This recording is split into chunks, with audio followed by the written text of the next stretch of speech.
So today's a special day. You guys may have saw the link in the subreddit, but if you look at the numbers now in the Steam store, there are 1,700 Linux games. Wowee. Yeah, that's a serious number. Linux games, or does that include movies and DLC? It includes anything that when you search by the Linux or SteamOS plus Linux tag. So whatever they classify anything. Which includes... Oh, look at this, though. Hey, hold on. DLC. Hold on. Stop there. They've filtered it just based on games. They're filtering just based on games, so it is 1,700 games. That's impressive. That is pretty impressive considering it's not been that long and the Steam machines are not that established. 2 years ago, what was that number? That's gone up 700 just since January. Yes. Yeah. Wow. Yeah, and you know what else I recalled from our discussion about the performance of the first generation Steam machines? We were discussing, their frame rate, and we were discussing the benchmarks and how the Steam machines were a little disappointing, and we were kind of bummed about that. And then I realized they still are benchmarking better than consoles. Because their competitors, right, are the other consoles, the PlayStation and the Xbox One and the Nintendo. And in terms of raw performance, they can push higher resolution with higher frame rates than any of those consoles can. So as far as consoles go, it actually is a higher performer. Which when you think about the fact they put a spinning Rust drive in there and all that kind of stuff, when you realize that their real competitor is other consoles, it kind of makes more sense. Yes. Another thing to consider is it's just been released, right? What other console or anything in history has had that many titles upon release? That's pretty amazing. Yeah, really. Yeah, wow, Yes. wow, really? 1,700? And if you figure only 800 of them are any good, Yeah, right, exactly. that's still The crushing. crap ratio. Yeah. But not just that. The big issue that consoles have is that you can't take your console game to your PC. Right. Yeah. And Well, actually, I think the bigger issue with consoles is next generation, bye-bye all your money that you spent on all those games. Whereas Sometimes. Steam machine, more likely than not, your games are going to be portable to your new hardware. Fair point. I do want to point out, though, you're talking about 1,700 titles. The NES, I believe, only had about 780-something titles. Yeah. And the SNES actually had 385. Right. Wow. I mean, it is a huge, it is a huge amount of titles, really. Well, what are you laughing at? Just playing over here with the Little thing we'll be reviewing later in the show. Yep. Yeah, nice tease there, Wes. Isn't that funny looking, That's though? hilarious. It really is. Yeah, you guys will see what Wes is talking about. I have your screen capture set up, too, so we can show it to the video perfect. version. I just We can all thought... see it. You can already see it. It's too late. They've seen everything. I thought that was interesting. 1,700 titles. Congratulations. Something else that came up this week, I never even really thought about it, but you guys may or may not recall that I have been using SpiderOak on one of my machines. So all of my sync thing and my BitTorrent sync and my Dropbox on one computer in my office, I have them all installed. And on that computer, I also have SpiderOak installed, and it backs up all of those peer-to-peer or non-cloud-like storage-based sync services to SpiderOak. And so my photos go to SpiderOak. Right. So SpiderOak's like one more offsite. It's my final destination. Sure, there might be several copies here and there, but SpiderOak's like the master backup. Well, today they ran a blog post. Yeah, we ditched Google, they say. We gave it some thought, and we realized we were hypocrites. Since inception, SpiderOak has been an advocate for online privacy. Unlike others in our market, we strive to be very clear about how our product design truly delivers zero-knowledge privacy for our users. So for the past 5 years, we have been using Google Analytics for monitoring our web traffic. Innocent enough decision, right? Then we asked ourselves, are we contributing to mass surveillance of the web by using a feature-rich yet free service that tracks web visitors? Sadly, we didn't like the answer to that question. Yes, by using Google Analytics, we are furthering the erosion of privacy on the web. Wow. Google Analytics? Really? I guess it is a really great tracking system for Google, isn't it? I mean, it lets them, it's a little insight into every little website that uses it. Man, now I have to think about this. Wimpy, what do you use for Ubuntu Mate on the website? Are you using any kind of analytics package? I am. Are you using Google?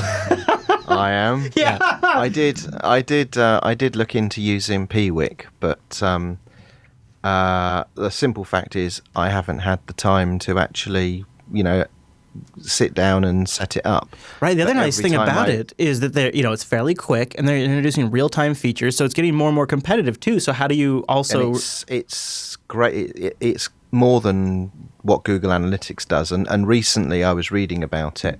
I've got the tabs open now. I was reading about it as a means of effectively tracking podcast downloads. I've looked into that as well. Yeah, and it seems to be very good at that.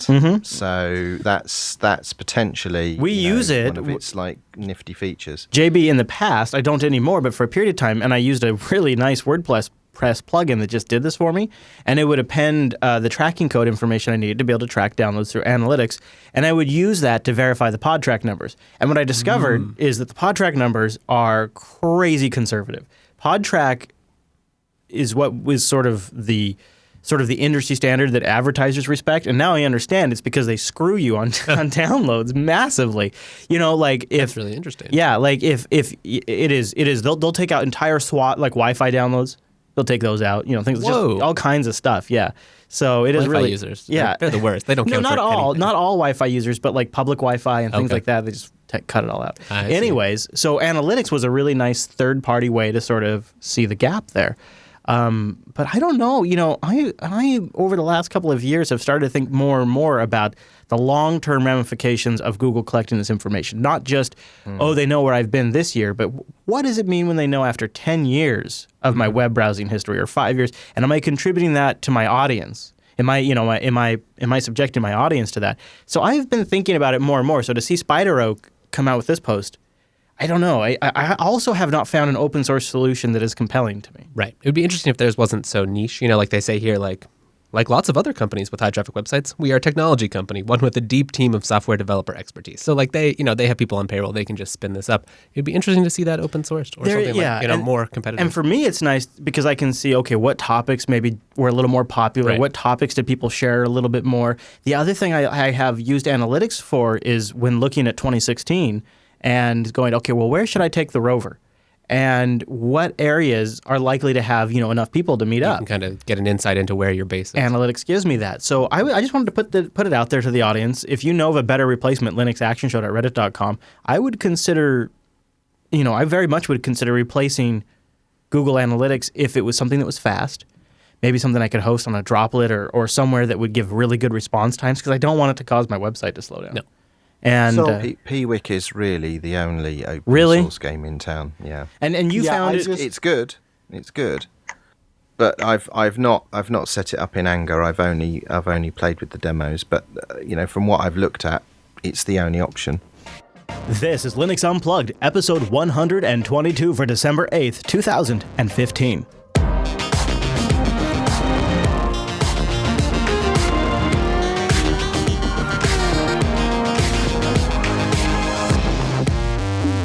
Welcome to Linux Unplugged, your weekly Linux talk show that's already feeling a little bit of that holiday cheer, aka booze. My name is Chris. My name is Wes. Hey, Wes. Guess what? We got a pretty big show today. We sure do. Episode 122 of the Linux Unplugged show is here to put it in your face. That's right. Coming up, we're going to talk about Mozilla, Thunderbird, all of that shenanigans. What's going on with Thunderbird? What does our virtual lug think about it? And then today, like salt in the wound, Mozilla has a big announcement. And I'm going to ask just what the hell's going on with Mozilla? And I want to see what people in our virtual lug think. I want to see what you think. It is really something, Wes. We're going to do a big, expanded, double segment conversation on the state of Firefox, Mozilla, and Thunderbird. It's a massive, massive project with major importance for the Linux desktop, so we're going to dedicate a lot of time to it today. Then, later on in the show, new release today, Crossover, version 15 just came out. Now, this is the application that made it possible for me to switch to Linux years ago. Years and years and years ago. And they have their 15th version today. I installed it on Wes's computer. I'm going to give him a first hands-on, boom, drop in his Boy, lap. am I excited. See what your impressions are. So we'll do that. We'll go through, and also I'll do the installation live right here on my machine, because I think it's actually, it's all kind of like no other version of any kind of Linux desktop app. It is really a unique installation process, maybe a little more familiar to Windows users. I want to just show it to you guys to document kind of a slick thing that they've developed for getting software installed on Linux, and then you can see what you can do with it. So coming up later in the show, We'll be talking about all of that stuff. And it is actually really cool what it can do. PlayOnLinux is a thing. Wine, obviously you could run Wine on the command line, but there is something that Crossover brings to the table. And we also have a discount so you can save some money on it coming up later in the show. So we got a lot to talk about, plus a bunch of other things, some feedback and follow-up. So let's bring in that Mumble Room. Time-appropriate greetings, Mumble Room. Hello. Hello. Hey, everybody. Hey, everybody. Welcome here. It is, I feel like it is maybe going to be one of those shows where we get cut off in the middle because it is extremely windy and rainy here today. Yes, it is. It has been very stormy, and the last time that happened, we literally lost power in the last few seconds of the show. Remember that? It was like a couple of weeks ago. That was a lot of fun. Just stay tuned, everyone. If we disappear, we will do everything we can to come back. Right. So we have a couple of things I wanted to just follow up on before we get into the main show, because there is a topic that every now and then I feel like this show is perfect to discuss, because we've got you and I, who are both big podcast listeners, and we've got our virtual lug, and a lot of them... They got opinions, man. And they are big podcast listeners as well. And so there was a question that was submitted to the subreddit, and I wanted to kind of kick it around. It's not extremely Linux related, although I would be curious to hear people's Linux solution. But it came in from, I'm going to say Vinci. Vahinci is how you say it. He says, I'm looking for solutions to sync podcasts between Android and my Linux desktop. He says, I guess the title kind of explains it all, but I'm curious as to what others elegant or maybe not so elegant solutions to sync podcasts between their Android and Linux desktop. My goal is to be able to listen to a podcast on my drive to work and then sit down at work and continue where I left off, and vice versa. Now, Wes, do you have any solutions for this? I'll go to you first. I know somebody in the Mumble Room must. They must. Not in my own life. Do you just only listen in the car? No, I do listen. I do listen kind of both places. I usually end up using something on the back end to sync thing, what have you, to get the file. And then do you just jump ahead? I just jump. It's not. I'm usually not listening to too many things at once. That is enough to be like, 4253. All right, that's fine. But I do wonder if something like Plex or MB, I know MB will do music for you. Interesting. And that's kind of already has the multiple devices. I'll tell you, so my use case is I drive a lot now. It's ridiculous. You don't say. And so but then I really get into the show and I want to finish it up as I get to the studio or as I get to the Rover. Yeah, and you're doing things, setting up, what have you. And so I have, the other thing which has been really nice is Hadia and I have been sharing some podcasts like 99% Invisible, Invisibilia, and Serial, which are great shows, but we only listen to them while we're in the vehicle together. And sometimes we're in her vehicle, sometimes we're in my vehicle. So it's really nice to bring the sync state between us. And I love this as a podcaster because the idea that we are we're almost saving up podcasts and watching them like you would a Netflix series or something like that. Sharing them together. I'm like this. I want to encourage this. This is great. This is really exciting as a content creator that this is happening. So I wanted to find a system that would work kind of in all of these different scenarios. And Wimpy, I'm going to go to you first because I know you're a big podcast listener and a podcaster. What are you doing right now to kind of solve this problem? Because this must be something you face. Well, just recently I've been using Pocket Casts on Android for a long time, and just recently I've discovered that they've now got a web player that stays in sync with what you've been listening to on your mobile device. So you can stop listening on your mobile device, go to your Linux computer, log into the web service, which you have to pay another fee for. So you pay once for the Android client and once for the web player. But then you can switch between them seamlessly, and it keeps all of your podcast playback in sync. Plus, you're given a great podcast application a little bit of money, which I wrong with don't think there is a better podcast playing platform out there. Yeah, especially to have something like this that's not tied with a bigger corporation or in Apple's environment. They're going to have to get bought up eventually, I would imagine, but maybe not. They've got a decent sized team. They're making decent revenue right now. They make a really good app on Android, iOS, and I really, really appreciate this. The tablet version is really first rate, and tablets make for great podcast listeners because not only do they have a great battery life, but they have usually better speakers than your phone, so you don't need to hook up an additional speaker. So just for going around the house, a tablet's a great podcast listening machine, and the Pocket Cast tablet version is great. It's great. In fact, have to try that out. We've talked about it a lot. We went in depth on Coda Radio on the design of Pocket Cast because they took a lot of what's great about Material and then went their own direction with it. And it is really a fantastic app. So it's like $5 or And whatever. look, they even have the Windows Store. Good. No, good. We're covered, guys. Got that problem solved. So it is really quite fantastic, and it'll also sync between iOS. So like if you have an iPad and an Android phone, Nice. right? And then the web player, like Wimpy's saying, this is my go-to solution. Wimpy just basically covered mine because it does have sync. It has continuous playback. It also has server-side feed checking, which is very nice. So server-side feed checking means that essentially they check remotely for you, so your phone isn't wasting battery life going out and checking all these different RSS feeds. And then you only get the push when You get the That's push when they nice. found something new, and I think that is a fantastic way to do it because early on, podcast catchers, I'm looking at you, dog catcher, and others on Android were just battery vampires. And so this is a great way to do it. And you don't even need to have Android. You can have iOS and just a web player. Anybody else in the Mumble Room have like a podcast sync solution? Because this is a good one, but you got to spend some money and it's closed source. And I'm looking for something free and open. Something that could sync playback location, maybe if possible. You know, and of course there's things like Subsonic and the thing that replaced Subsonic, the project that replaced that, but MadSonic, whatever it was. Yeah, whatever. Yeah. We talked about it. Yeah, we did. A podcast addict is being mentioned. All right, so Pocket Cast. I think that's sort of the go-to as long as you're okay with spending a little bit of. In fact, maybe I can show you guys. Do you use you don't use a podcast catcher at all on your Android? No. What do you listen to do podcasts on your phone? I do. I just use VLC. You're kidding me. Make playlists if it's a long drive. You're kidding me. No. Really? I'm old school, I guess. I was just about to say another option for some is like if you have something that a streaming player, like if you have VLC on your at home and you have that web interface or a console interface, you can pause it and then just attach to your if you have it, port forwarded or on a DigitalOcean droplet perhaps, then you can just do that way to keep things in sync.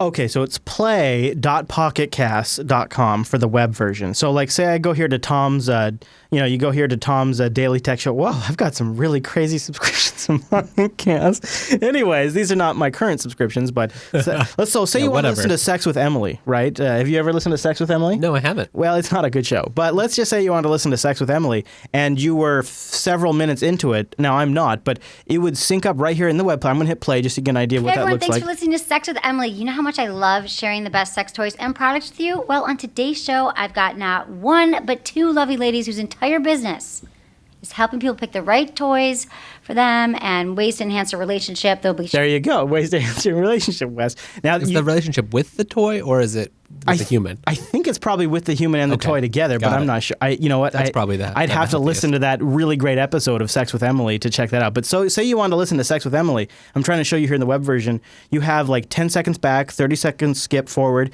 But the other thing that's really cool, let's keep listening to Sex with Emily. Let's keep listening. We'll go a little bit further in. It's... Nation, it is today. Now watch this. I love it. Phones. I can speed up playback right here in the web browser. That is really nice. It looks like it's in Now I can listen to Emily in fast 2x speed. Chipmunk sex? What could be better? Come on now. But hey, you can customize it. It comes with 7 vibration modes. According to Mashable, the Izzy Vibe plans to launch in June 2016. So it's basically an attachment. You just plop It's not so bad. Okay. No, it's not. That's probably the best way to listen to Sex with Emily. So there you go. There's Pocket Cast. And yes, I was playing with that. And also, the other thing I was playing with before the show, because I thought it would be a little funny, is I fed in a custom RSS. So check this out, Wes. This was my little solution. Because I was just playing around with different things on Pocket Cast. And I brought in, are you familiar with Pinboard? Mm-hmm. So Pinboard's a great bookmarking service that kind of replaces Delicious and others. And Pinboard allows you to bookmark things with tags. And each tag can actually have its own RSS feed. So what I've started doing is I have started tagging things with Pocket Cast in Pinboard.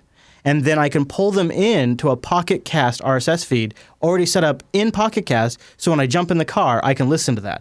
Wow. I'm just starting to mess with that because my main podcast catcher of choice is Overcast, which also has a web client. Yes, I've played with Overcast a little bit before. Yeah, but so one of the things that's been fun with Pocket Cast is I have my own custom feed. And the other thing that's nice about Pocket Cast is it's a really good discovery. That's how I found Sex with Emily there, which, of course, had to put that in the podcast. See, this sounds like a really good way if you wanted to share with someone else who maybe wasn't up to like making that custom, but if you sort of picked podcasts you wanted to share and they could just tune in and listen. That was actually what I was thinking. I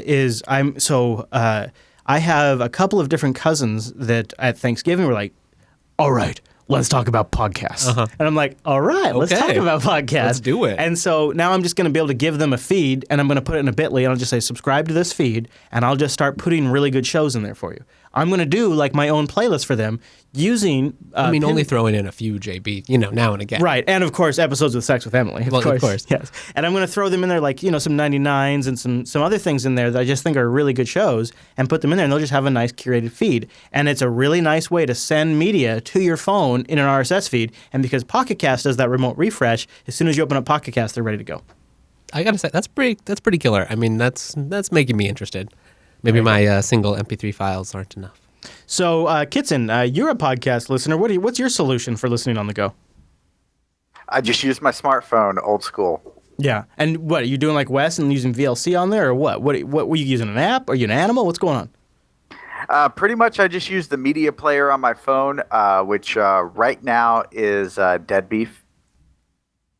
Ooh, I didn't realize they had a phone version. The Dead Beef is a thing on the phone? Like, okay. It is. You have to pay for the extra codecs if you listen to anything too fancy, like SNES rips and whatnot. So if you're into like chiptunes, but I use a feed reader to get the podcasts, and then I just upload them on my phone and put them in my playlist. And it's interesting how many people do that. That is actually, yeah. That is, G-Potter is a great one for the desktop being mentioned. Yeah. All right. Any other thoughts in the mumble before we move on from this topic? I do. I have a thought. Oh, okay. Hold on. Whoever had the really great voice, go first, and then. Who was that? I think that was me. Is that Hey Citizen? Hey Citizen. Yeah. What's going on? Hey. Yeah, I was just going to mention I use AntennaPod, which also works with GPodder. It doesn't sync location, but at least you'll have the same podcasts. Oh, good tip. Thank you. That is really great. So it just shares like your subscription list, essentially? Yeah. Oh, that is nice. Yeah. It uses your GPodder account. Thank you. Okay, so so GPodder, which is a great one if you're listening on the desktop. Now, who was right after Hey Citizen there? That was me. Okay, go ahead. So I was just going to kind of extrapolate on what Wes was saying with SyncThing. As other people are saying, they have their desktop feeders that they like.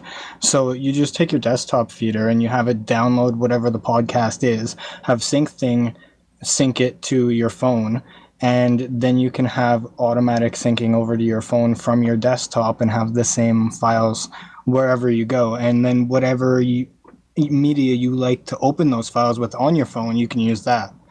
You know what I would really like, to be honest with you, and there are some things that I would just like to be able to have, and I think it's so close, but I just haven't connected all the dots yet, is I honestly would just love to be able to send the audio from my phone to my desktop and just keep playing everything from the phone. Yes. And just walk in and be like, okay, remote audio send to my desktop. And because I have... for editing purposes here at the studio, I have nice studio monitor quality speakers, right? And so if I can listen to a podcast on that, I'm going to. Right. And I would love to just be able to sit down and be like, send a Pulse audio server, and then the audio from my, like kind of like Apple AirPlay. Only I don't think Apple AirPlay lets you send to machines. You can send to like devices, but you can't send to like a desktop. I would like to be able to send, or Bluetooth audio or I wonder, something. I know you can do the reverse. I'm thinking. So Yeah. there must be a way to get Pulse Yeah. just to do it that way. Yeah. All right, Mr. Blaster, I'll let you have the last word on this one. So, I don't know if the first thing that comes to mind is maybe getting like a Google Chromecast emulator or something. Yeah, that yeah, could receive on the PC. But I have do looked know- a little bit for like Chromecast type servers, but Google has actually been killing the project. So Right. It's funny you say that because I have specific like, well, maybe I could make my machine pretend like it's a Chromecast because, well, fuck, it's Linux. Yep. So I'll just put, no. Which Google is a good topic. I mean, Google, I know. we talk about Google so positively. I wanted to make a whole segment out of it, and Google keeps killing these projects, and like with lawsuit, all kinds of threats. It's not good stuff. But if you know of a way to do this, Blaster. So, I don't know of a way to do it with Google Cast. However, there is a product called Air Server, which emulates an Apple AirPlay receiver. And that works. It is paid. It is proprietary and commercial. So you do have to pay for it. But So you're saying it would be easier to use my iPhone to send audio to the Linux desktop than it is my Android? That's the thing, though. I think you can use anything. I think it supports anything. We used it We used it in the office, actually. We installed it on the PC. There is a Windows version of AirServer. We had a Windows PC running in the conference room. And then anytime we wanted to cast something with our laptops, instead of dragging out the old HDMI cable, we just used this AirServer. But you're saying they have a Linux version? They do have a Linux server? Because they say Mac or PC. I don't think they have a Linux version, but I'd imagine it runs well in crossover. Yeah, I will give that a shot. Later. Right, yeah, exactly. That might be something to try. Yeah, in the same vein, UPnP, DLNA, there might be something there. There's already Bubblecast. I think that's where your best bet would be under Android, is to have a playback client that supports DLNA or some other streaming protocol, and then find a DLNA server or some other streaming server on Linux that it could connect to. Yeah, you just send it as a receiver and queue it up. Yeah, that's what I think maybe the best bet is, but I don't have all that put together. Is that essentially what you were going to say, Kitson?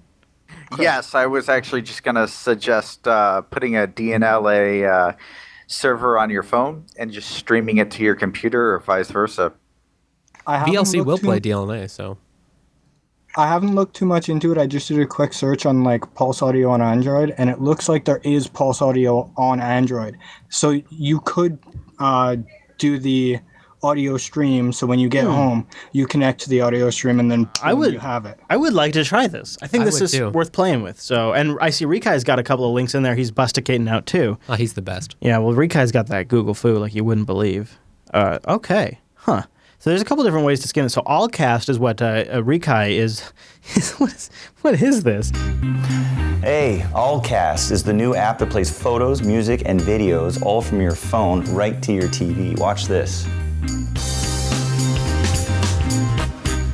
It's like magic. You know, kitties are complicated. What's not? He's holding an iPhone. He sure is. That's not complicated is the Allcast app. It's so simple. I'll play you a video. Get off my lawn, you! Yeah, you with the ears. I do love kids. But you know what? How simple is that? That's as simple as pie. Hillbillies with mullets. It's as simple as air or blinking. There's no more crowding around your phone. It's the ultimate slideshow. You just throw it up on your big, beautiful, high-definition television. It's great. All right, I'll check it out. That is worth checking out. So it's called Allcast, and you can find it in the Play Store. There's got to be something to it here. But yeah, interesting. All right, anybody else have any last thoughts on syncing podcasts between your mobile device and your desktop device before we get out of this segment? And really, I would love to hear what people do that are listening too, because that's these are the people that are listening in their commute right now are exactly the people I'm talking to. What are you doing? linuxactionshow.reddit.com. Go find 122 and let me know, because I want to. I have one. Okay, yeah. Oh, give it to me. So I used to listen to a lot of podcasts when I used to commute a lot. Probably about 7 years ago, when I first started listening to podcasts, and back then I used to have it synchronizing between, my phone and my desktop and everything, and it worked, and it has continued to work since then. And unfortunately, it's on iOS. They have nailed this, and we still haven't. And it's frustrating and depressing, but it has worked for a very long time, and we still haven't caught up. It's very sad, isn't it? I actually, and maybe, my perspective is perhaps you could suggest a bit skewed, but I feel like this is an area that is maybe more and more relevant than ever. On-demand media is becoming the norm even for mainstream media. Right. And to not have a super great solution here is kind of embarrassing, because Apple has their crappy podcast client. You've got, of course, Google Play is getting to the podcast scene. There's going to be a lot of proprietary solutions here for this, or they're already here today. I'm looking at Stitcher. I'm looking at Apple Podcasts. I'm looking at, all those things that are already existing. And this is one more time on the Linux desktop where it's like, you can do it, but you have to hobble together your own solution. Hobble together. And how many times have we heard that phrase? Oh yeah, you can do it. You just have to hobble it together. I hate that. It's not a good answer. It's not surprising when Apple own top to bottom the entire stack, every platform that they're on, they can do that kind of tight integration across every device, across 2 different operating systems, for a long time and keep that integration working for a long time. Whereas we're constantly replacing our stacks and replacing our frameworks, and I would argue devices. I have to disagree. I have to disagree. Apple is constantly screwing up their cloud-based solutions. Their cloud syncing stuff barely works after all these years. In fact, for a company that's as rich as they are, it's embarrassing how bad their cloud infrastructure is, and they still don't have it working. And they are always changing. Even one last point. It's even as recently as iOS 8, they completely redid the back-end storage infrastructure for how their cloud system works. I mean, they're constantly making changes. And that may all be true, but the only question you were asking about syncing podcasts, and that has worked reliably forever, right? Damn it! I don't care about any of that other stuff. But I'm just pointing out, Popey. But they're fairly a mess here, and yet they still managed to make it work. I think that's actually my point. Right, which is bizarre. Yeah. Now, Wimpy, what were you going to say? Well, Popey was making the point that everyone keeps changing their stacks all the time, and I was saying that there's some people that are not basking in the glamour of all the new and shiny, but just staying with tried and true. Yeah, I look at this now and I think this has got to be something that we will figure out. And there's projects out there like Vocal. Have you seen Vocal? I have not. Vocal is it's under the umbrella of the Elementary project. There's things out there that have been out there for a long time, like Gpotter and Bashpotter. But none of them really have solved this problem. Gpotter was ahead of it. If you think about it, Gpotter created the Gpotter They've been accounts. there forever, yeah. Yeah, they've been ahead of this, but they still haven't quite sealed the deal yet. Maybe it's because they don't feature JB content. Vocal is pretty, I will say. Yeah. They have a nice kind of Vocal is almost nice. popcorn time-ish interface. Yeah, they do. Yeah, and the problem is are you going to bet on an Elementary OS project? I don't know. I don't know. Yeah, I mean, if you're... I'm not saying that it won't, but I just don't know about the staying power as yet. Imagine where the use case being you want to keep in sync between, your commute to work and then when you arrive at work. What if it's one device and you're on the way to work with your phone? You get to work, you plug it in. You're not changing application. It's the same app. You just unpause it. Hold on. You mean instead of remote sending audio or syncing to files between 2 systems using some sort of third-party proprietary service, I just have one computer that does it all? That I already carry with me in my pocket every day, everywhere? Couldn't be done. Couldn't be. Who could ever dream up something crazy like that? Well done, Popey. Half an hour before you mentioned Ubuntu Touch. Yeah, that was actually not too bad. But Chris did have a point on that of why not to do that, or why to do the multiple setup system, and that you have nicer sound quality from your desktop than you do your phone. Yeah, absolutely. Yeah. Do Android support like USB audio devices? If I already had like a USB DAC setup, can you do that from a phone? No, but you know what? I don't think that. I don't think you. Well, I don't actually. Yeah, USB on the go. Well, because then there you go. If you've got a decent Linux phone that supports modular, devices. Yeah, in fact, Noah's dad is trying to record his band using his S6 on Ting. We should probably feature that. I'd like to hear that. So I think it's an interesting point because we should mention physical solutions. You could also get a headphone jack. You could hook up your speakers with a headphone jack to your phone and listen to the podcast that way, and that would also work.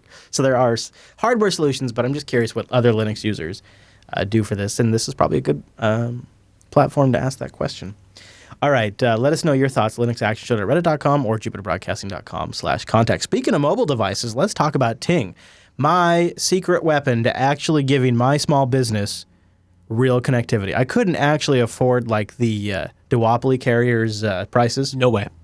No. You don't have like $200 a month just to throw away? It's $200 on data you don't use? I think $200. I actually think we have 3 lines we're using right now on cellular. I think $200 is generous. I think that would actually be, I think it would be probably, I bet you couldn't get under $195. Then you do taxes, and I bet you're over. Oh yeah, those taxes. $220, something like that. Yeah. It's great because my bill through Ting, like $45. Wow. Yeah. So you go to linux.ting.com to support this show, but also get yourself a $25 discount just off any device, or if you've got a compatible device with Ting, $25 in service credit because they've got a GSM and CDMA network. probably going to work with a device. Or you can get one of their SIMs, which are right there on their website. Or where else? Amazon. Amazon. Oh man, I saw that. That is amazing. All of these things just go together to make it so easy to switch someone to Ting. You're like, well, they'll help pay your ETF. Yes. You can get the SIM card in like a day or two. Yeah. You have Prime already. Yeah. And your phone already works. So just switch. There's no excuse. And then there's no contract, so you have no early termination fees or anything like that. You just pay for your usage. It's $6 for your line, and then your usage on top of that. And because they have the CDMA or the GSM networks, you can kind of just plan, where do I have better coverage? Or, like this was a legit thing on the road trip, where CDMA is stronger in some areas and GSM is stronger in other areas. So basically, and my observations kind of showed this to be true, a lot of hills and trees, CDMA. A lot of flat or not a lot of big hills between you and the towers, GSM. And if you can do GSM, you're going to get, I'm getting 21 megabits. Just 4 out of 5 bars, 21 megabits, rocking. And that's the thing with Ting is, they don't throttle you. You pay for what you use, so they have no incentive. The other thing I like about it is they don't get in the way of the updates. They're not, how so many times the carrier is the blocker for you actually getting the update. Google. Yeah. Ting has zero incentive to ever block the update ever. And in fact, in most cases, the devices, the Android devices you get from the Ting store are just the pure Google experience. They're not branding them. They don't have a Ting store. They don't have a Ting Cast service. They don't have any a Ting home phone service. They don't have that stuff, right? They want all integrated in one package. And the nice thing is they give you tools to really control this. They have an incredible online dashboard. They have companion apps for iOS and Android. And these dashboards are legit. They actually work. They give you full control. They let you set up names and manage it. It is a very nice experience. And then they back it all with fanatical support. You can call them at 1-855-TING-FTW, and human beings actually solve your problem. They have incredible online resources. They have an active YouTube channel, Twitter account, and Reddit subreddit. It is very nice. It's basically mobile for anybody who's a little bit technically savvy. If you're a little technical, if you have a little bit of technical cred, and you're just sick of the duopolies screwing you around and their crappy contracts and basically screwing you for anything they can, you could check out Ting. That's not part of the ad read. That's just my personal advice after over 2 years of using Ting. If you're tired of taking it in the butt, go to Ting. Go to linux.ting.com, linux.ting.com. You'll save $25 off your first device. They really do it right. And it's not just me that's been saying that. Consumer Reports, and this is a really big deal, just put out their annual report for 2015. And you weren't kidding. This is an in-depth report. I mean, they do a crazy amount of work cellular here. customers surveyed. 90,000. Think about the work to do a survey of 90,000 people. I talked to 3 people. I don't know. I'm done at 3, dude. I don't even like people that much. I'm done. No, this is really great. So it was the choice of CDMA and GSM that pushed them over. And, their incredible customer service and the great dashboard and the no hassling you. When I was on the road trip, I had to call in one time for my MiFi device, and I kept expecting her to bail on me. Yep. I kept it because it was a very complicated problem. It was very complex, and I just thought it got to a certain point. I was like, it is okay if she doesn't want to help me anymore. I understand she has done everything she can. And she stuck with me, and it was a 45-minute call. It was longer than I was expecting, but I was so impressed that she really stuck with it. So you combine that with the fact that they have all the tools to manage your account. They have devices that you own them outright. They're not locked down. You get them off contract, and then with the rest of the Ting service, it's obvious why they would rank so well. But it is really cool to actually see them get the recognition they deserve by Consumer Reports' annual cell phone service report. So go to linux.ting.com, linux.ting.com, and a big thanks to Ting for sponsoring Linux Unplugged show. You guys rock. All right, so I think this is something that we started to cover. We started the conversation on Linux Action Show, and I want to continue the conversation here on Linux Unplugged, and that is the conversation around Thunderbird and what the Mozilla Foundation wants to do with Thunderbird, some of the ideas that are being kicked around. And I don't know if you saw this idea, Wes, but there has been an idea suggested that perhaps the LibreOffice project would take over stewardship of Thunderbird. And they list some really nice benefits over on the LibreOffice documentfoundation.org wiki. What are your thoughts on that? It seems like there are at least some people inside that strongly are against this idea or at least think it's not the right time. But it is a little interesting, just given how much Microsoft has tied in Outlook and their kind of email identity solutions into their platform. That. Yeah. From the Outlook angle, it does make a lot of sense. Right. And I would say that Mozilla, as we're going to talk about, has been floundering. I don't know if that's the right word. I'm a big Mozilla fan myself, but they've made some interesting moves. We see a lot of their standard user base kind of has moved to Chrome or is questioning staying with Firefox. They don't seem as strong as they did, and I think LibreOffice is an example of a huge success in the open source. On the wiki, they document several advantages. You could possibly even use LibreOffice as the writer for Thunderbird, like you can do in Outlook, right, which a lot of my clients actually liked. You could enable contact notes to support complex formatting in pictures. You could provide a theme for Thunderbird to make it look more familiar to LibreOffice.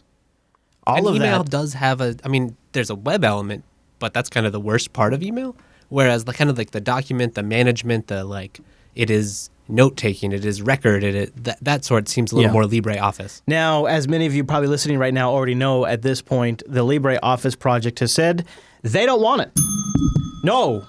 Hard to blame them, but... Don't want it. One of the reasons behind the success of LibreOffice, they say, is our sharp focus on a single application, which, side note, was going to be my exact criticism if this wasn't news by the time we went on air. I was going to say that is ridiculous and LibreOffice needs to focus. And this is exactly what they're saying. They need to focus on a single application. Just going to say, I was going to get on a big old noisy rant about it, but they totally preempted that rant, which is not going to change anytime soon. Preach it. They say we are already working on the Android and cloud versions of LibreOffice, and that is more than enough. Oh my God, preach it. In terms of global effort for a community-based project, we are tapped out, they're saying. Thank you. Oh my God, this is great. They go on to say, so please avoid any speculation based on rumors, as they might be intentionally created by our competitors. Oh, that's quite a statement. It really is. Maybe a competitor put that rumor out there, like Microsoft. But it is really nice to see them at least saying no. We have enough on our plate. I think you do already see a lot of open source projects that are stretched thinly or have a lot of ambitious goals, which is great, but limited development time. And I don't want LibreOffice to suffer. So I want to ask the Mumble Room, and we're going to get into the state of the Mozilla Foundation and what they're focusing on later. I want to save that for the conversation. I want to break this up. But I do want to start with you, Popey, because I know you have been commenting about this online. So save your thoughts on their current focus and what they're choosing to work on now instead of Thunderbird. Let's talk about that later. And I would like your opinion on who would be a good shepherd to take in this Thunderbird project, and perhaps would that person or project need to be willing to completely scrap some of the base and start over, or maybe would they be somebody who just keeps it going? I'd like to hear your thoughts on that. I'll start with Popey, and then I'll open up the rest of the Mumble Room. I don't know. I have mixed feelings because I use Thunderbird and I feel that it's a great product and it does exactly what it needs to do. It's great for personal comms and mailing lists and having large volumes of emails, and it does the job, right?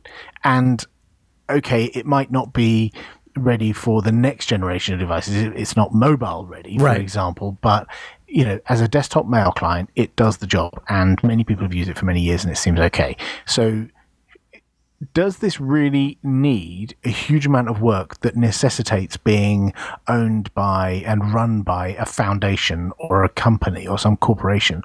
Or could this be a community project that, throw the code on GitHub, put a CI system in place to gate all the merges to make sure reliability is high and there's QA, and do regular releases? It almost sounds... Why do you have to have LibreOffice or Apache Foundation or Collabora or any other company look after? Here's the thing. It almost sounds like you're talking down to Thunderbird. It sounds like you're kind of essentially saying, well, if you don't have any aspirations to move forward into the future, why don't we just stick your code up on GitHub and let the Luddites that want to continue to use their old desktop paradigm poke at you and keep you good enough while the rest of us go forward and create our new convergent desktop? It almost sounds like that's what you're saying. To some degree, yeah. Because other people are making mail clients. There are the Geary guys. We've got Deco in Ubuntu, and there are other email clients around that are being worked on. Yeah. That maybe are, because they're starting later, they can not have all the craft that Thunderbird has that people like. I'm not saying it's bad craft. I'm saying it's good craft. Right. Maybe you don't need that. And maybe I'm wrong, Wes, but to me it seems like to do email is something we have had now for a very long time. And to get the basic fundamentals of a good email client right, it isn't the world's largest software project anymore. Well, just given the number of webmail apps that people actually do use on a daily basis, right? I think that's a big part of this conversation too, is what exact audience does Thunderbird target? Yeah. I still feel like Thunderbird has relevancy. I think Noah is a great example of that. Yeah. Or myself, I like Thunderbird too. I do too. I wonder, okay, Kitson, I'll go to you, and then if anybody else in the Mumble Room wants to comment on this, tag me. I'm curious to hear your thoughts on it. And also, at some point, I want to get to Wimpy on somebody who's thinking about the desktop experience and what fits that. But Kitson, I'll start with you. Go ahead. What are your thoughts? Yeah, I think the big problem with all these newer applications such as Geary, they're lovely applications if you have basic email needs, but you can't use this in an enterprise. Someone that has like a journalist or an activist wouldn't be able to use it because it doesn't have features like encryption. It's a security nightmare. Well, the real problem with Geary is that Yobra has shut down and there's nobody developing Geary anymore. That's the real problem with Geary. So close and then nothing. Geary's dead, unfortunately. At least it's a zombie right now. And so that is part of this, is I have been burned by Evolution and its instability. I've literally used Evolution since it was something that was developed for the Linux desktop. I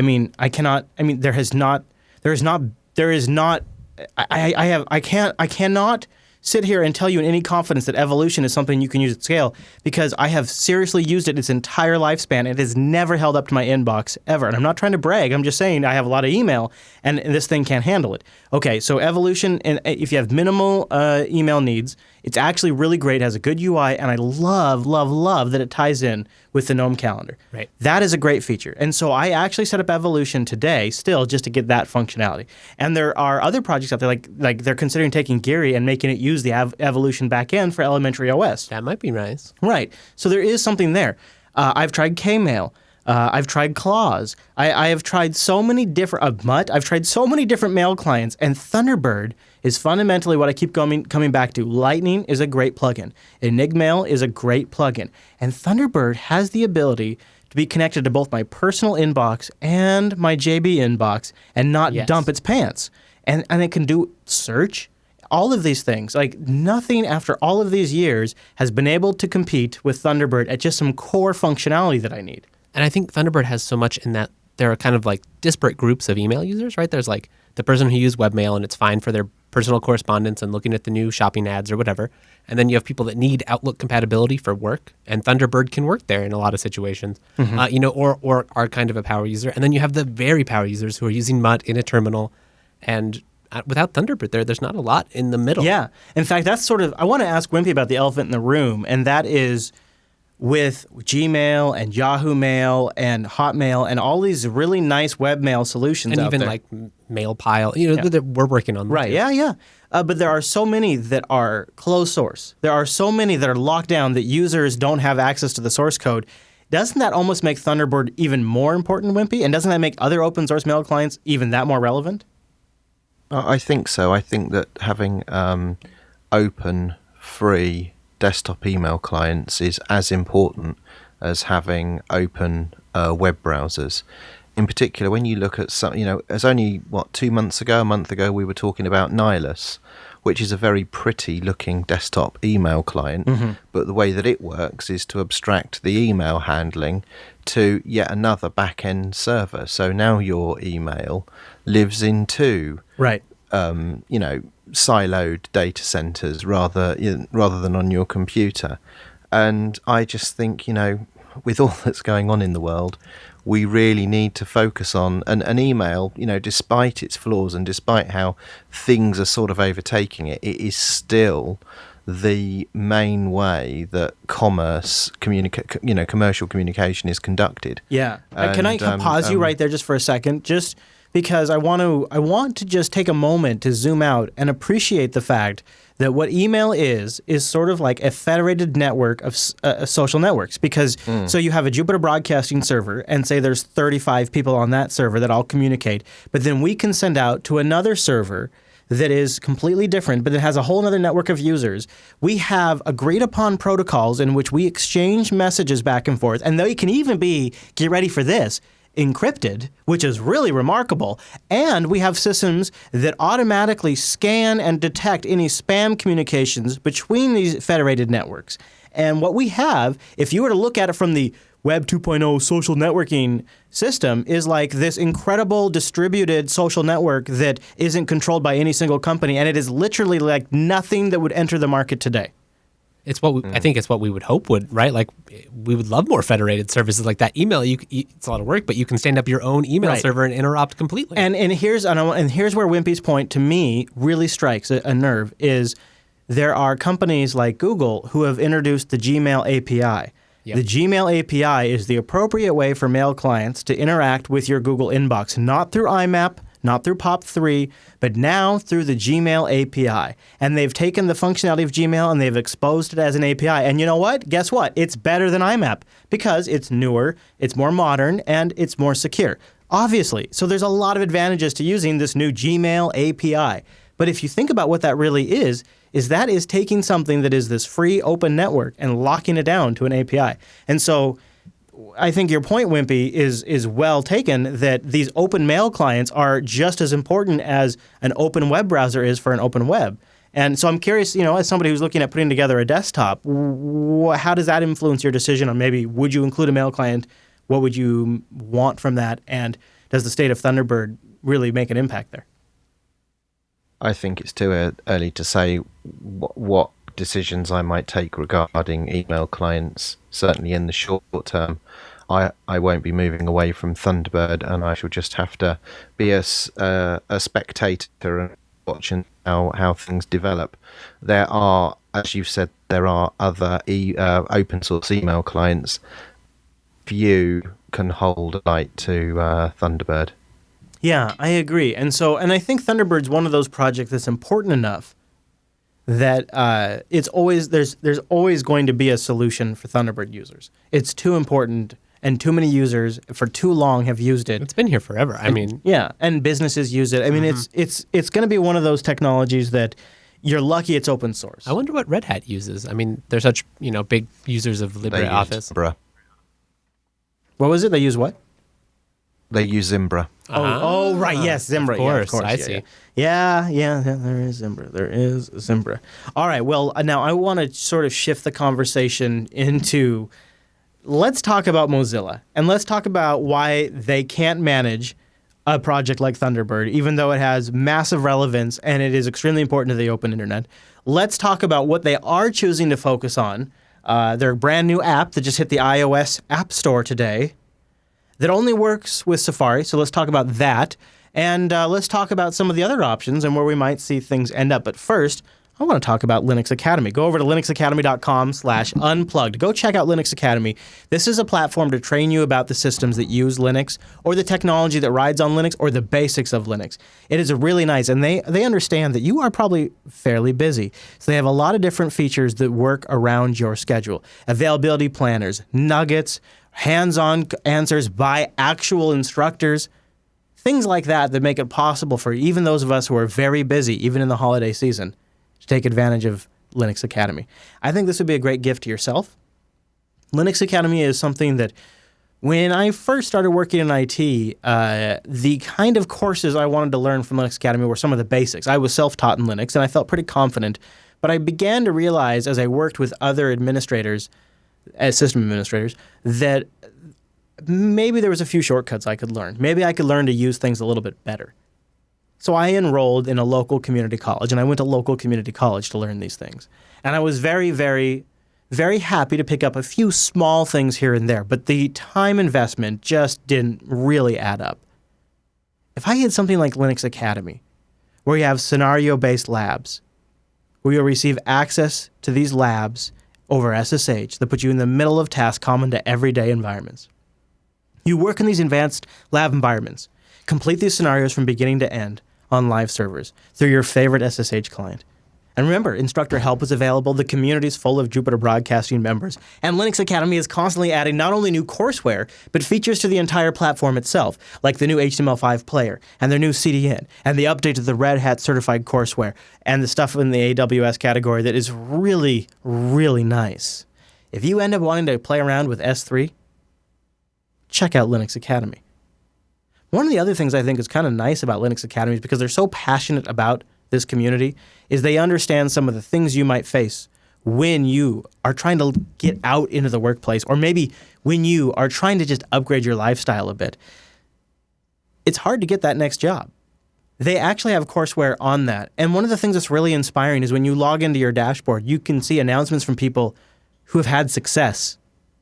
And it is very motivational. I have to say, one of the things that I found about that is two things. I love seeing the people that are trying to do some of the same things that I am have success doing it, because you realize it is actually attainable to you. That is very encouraging. But the other thing that I found that works really well for me is the way it breaks it down in hours. Things that were massive concepts, like learning OpenStack or Python development. We were talking about Ruby and Python on the pre-show. These are things that are broken down into hours on Linux Academy. And I know that they really care about this stuff. This is what they focus on. It's not just a checkbox of a feature. It's what they focus on. That's such a huge deal. I mean, even just listening to ads on the radio, you hear like 3 different services that do, online learning kind of, and they have all kinds of different services, but this is focused on Linux. Yeah, and I know because I have spoken to the people that run Linux Academy now for a while. We've established a relationship because they've been advertisers for a while now. And I know what they tell me about stuff they're working on, and I know the back-end tech they're using to develop that, and it's all Linux, it's all open source. It's like they start there, and then they work with their educators and their developers to build it out the platform. It is seriously inspiring from one content creator to watch them work on, because for them, it's not just the content that they're creating. It's not just the courses. They are also building the back-end infrastructure to manage it and deploy it all at the same time. Not just like spin up a server and there's 7+ distros you get to choose from. You choose that distribution. The VM automatically adjusts to that distro, and all the courseware adjusts to that distro. That's a neat feature, like, to roll out as an end user thing. But think about the infrastructure they had to create and develop to make that possible. And like when you're doing AWS stuff, they manage like local virtual servers versus AWS instances, like all behind the scenes automatically for you.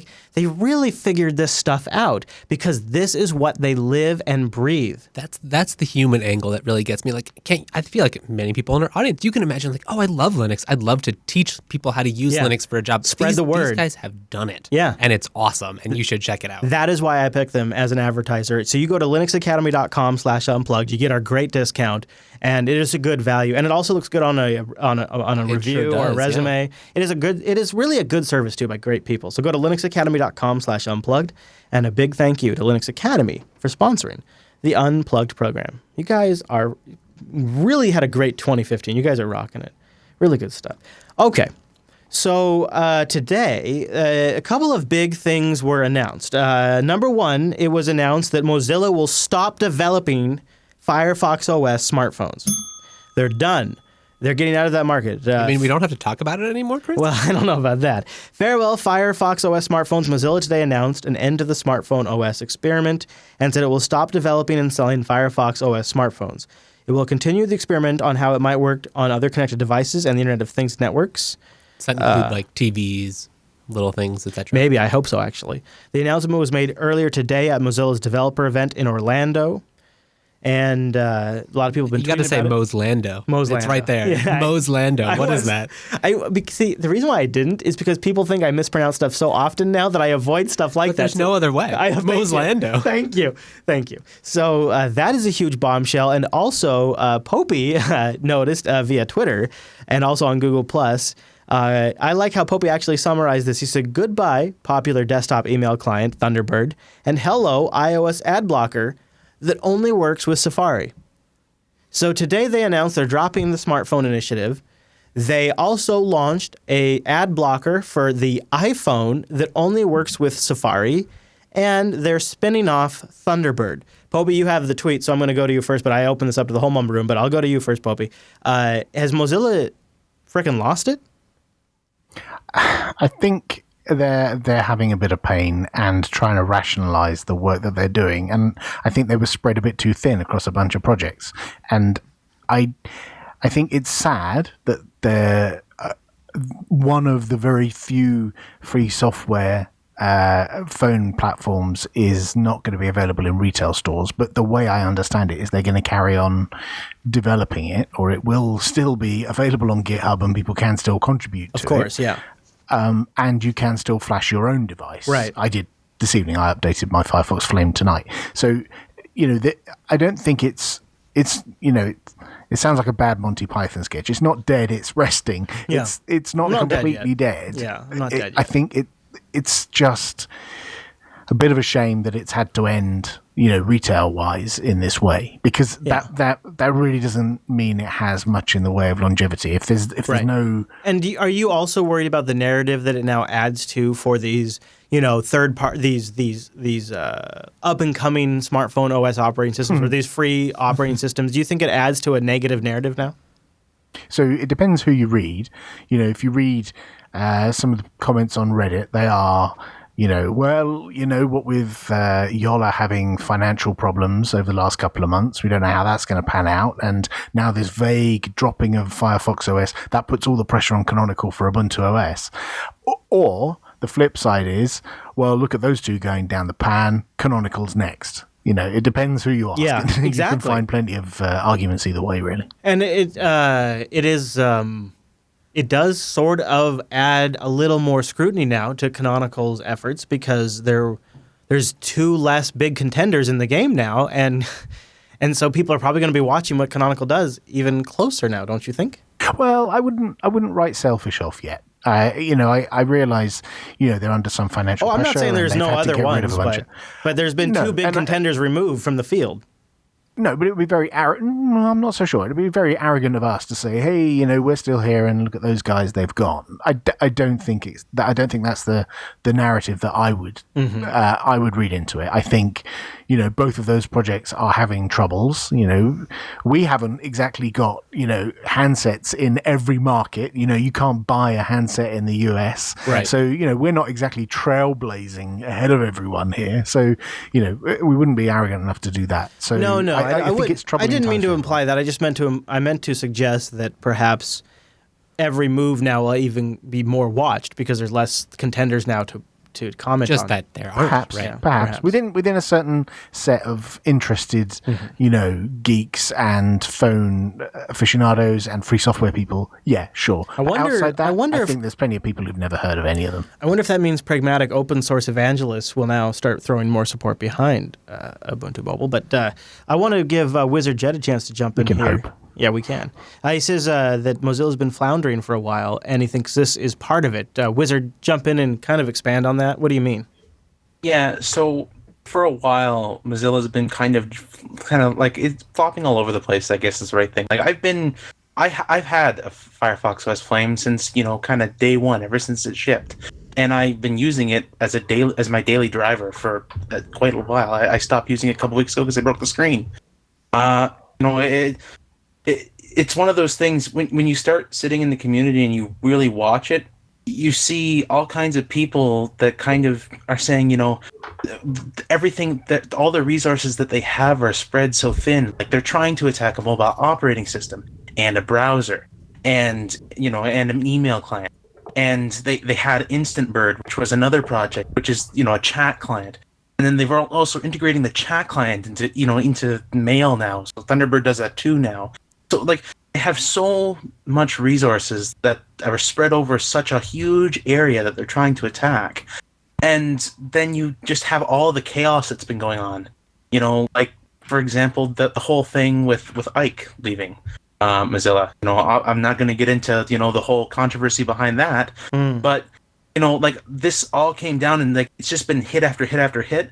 And I don't think they've ever gotten the chance to kind of stand up and say, okay, gotta find my footing now. Where do I step next? Yeah, and I think this is them trying, but it's here's the thing that the whole thing so poorly. Here's what I take issue with. If that is the case, if they're refocusing, what's the brand? Let's figure this out. Let's double down. and I don't quite understand then where this iOS ad blocker thing is coming from. It's a little weird. They're trying right now, and they say it again and again. Like if you go to their subreddit or Firefox, the whole narrative now is we're attacking general users. We care about the general users. We don't care about power users. They'll figure their own thing out. All we want is the regular people, and regular people have iOS devices, and regular people have Android devices. Yeah. They don't have. Yeah, you know what else though? Firefox Regular devices. people use Safari and Chrome. Exactly. Yeah, I don't know how much regular people have to choose their web browser, right? Like and they I don't just use think it what's was there. regular people that spread Firefox to begin with. Exactly. Not at first, Now, anyway. that's- Not when it counted. Yeah, Regular I people agree don't with use you. ad blockers either. No, Yeah. they watch all the ads. That's true. I mean, we should be thankful for that. That's what let us get away with blocking all the ads. But that's true. Well, on iOS, I think there's a lot of publicity around the integrated ad blocking on iOS now, because people have noticed that there's a significant performance gain to be had by blocking all of this stuff on a mobile device. Yeah.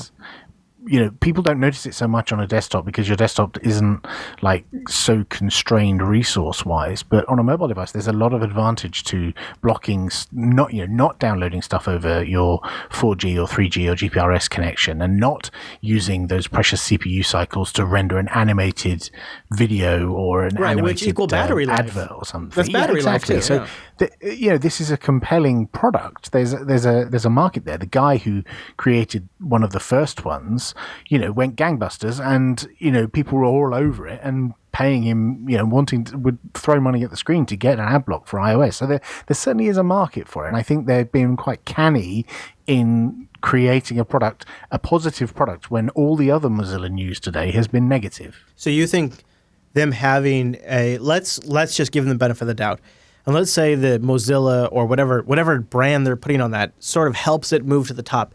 You think that maybe will give them that's sort of like a way to introduce them to new users as like it feels weird that they'd be making an iOS ad blocker, but it's really more subversive. The long-term goal is to introduce them to the Mozilla name, and then maybe they'll switch. Perhaps, yeah. Huh. And the fact that it's called Focus, it seems like their whole all-hands meeting is about focus, is about getting rid of the products that they don't need to focus on, and focusing on things that are going to potentially keep the company going and keep revenue coming in, and keep their mission statement alive, the open web and keeping things, right for the users.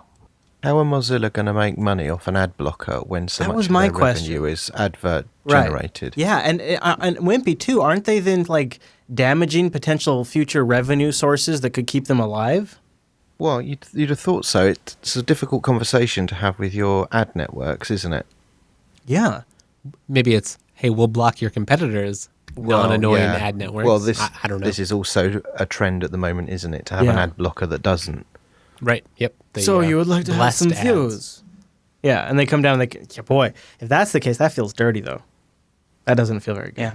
It also could very well be that they're just going to try and to live off of their whole, we're going to set your search provider to Yahoo, and then we're going to get money from Yahoo or whatever they choose. Which, by the way, is horrible.